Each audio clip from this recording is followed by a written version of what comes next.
ఋషికొండ బోడిగుండు కొట్టేస్తున్నారు, ఎట్టపాడైపోయిందో చూడండి, మట్టి తీసేశారు, అది తీసుకుపోయారు, ఇట్లాంటి దిక్కుమాల వార్తలన్నిటి వెనకాల ఉద్దేశం విశాఖపట్నానికి రాజధాని తరల వెళ్లకుండా జరిగే కుట్రలు తప్పించి మరేమీ లేదు. రాజధాని అక్కడికి వెళ్ళడం ఒక కుట్ర అన్నటువంటిది వీళ్ళ ఉద్దేశం. రాజధాని ఎళ్ళనీయకుండా కుట్ర చేస్తున్నా అన్నది వాళ్ళ ఉద్దేశం. అది అసలు గొడవ అంతా కూడా. దాన్ని డైవర్ట్ చేస్తూ దొంగ వార్తలు రాస్తున్నారని చాలాసార్లు చెప్పా. చివరికి అక్కడ గట్టయింది బిల్డింగ్ చూశారు కదా, టూరిజం పేరుతో అక్కడ బిల్డింగే కడుతున్నారు. ముఖ్యమంత్రి క్యాంప్ ఆఫీస్ అని మొట్టమొదటి నుంచి మాట్లాడుతున్నది నేనే. ఈనాడు జ్యోతి ఒక రకంగా మోసం చేసుకొచ్చింది, సాక్షి మరొక రకంగా మోసం చేసుకొచ్చింది. ఇప్పుడు అక్కడ ఫైనల్గా జరిగింది అదే.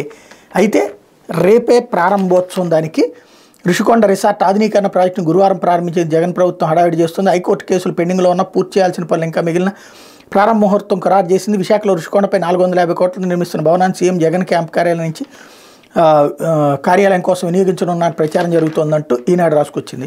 ఓవరాల్గా అయితే ప్రారంభోత్సవం చేస్తారు. ప్రారంభోత్సవం చేసిన తర్వాత దాన్ని తీసుకొచ్చేసి జగన్ అక్కడికే, అంటే రేపు పొద్దున గెలిచిన తర్వాత వెళ్తాడా లేకపోతే ఈలోపే వెళ్ళి ఉంటాడా అన్నటువంటి చూడాల్సి ఉంది అంతే.